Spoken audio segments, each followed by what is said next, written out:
Nyt kun me on siirrytty tähän moduuliopetukseen HAMKissa, niin myöskin arviointi täytyy miettiä ihan uudelleen. Mä oon pohtinut, että me voitaisiin oikeastaan järjestää jokaisen moduulin viimeisellä viikolla tämmöinen tenttipäivä. Eli voitaisiin rakentaa ihan kokonainen päivä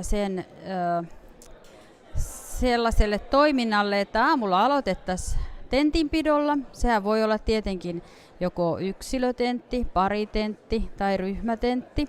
Ja siinä voi toki olla materiaalit joko mukana tai sitten tehdään se ilman materiaaleja.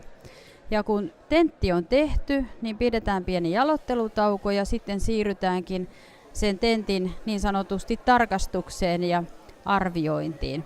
Ja sehän voidaan sitten tehdä opettajatiimin ja opiskelijoiden yhteistyönä.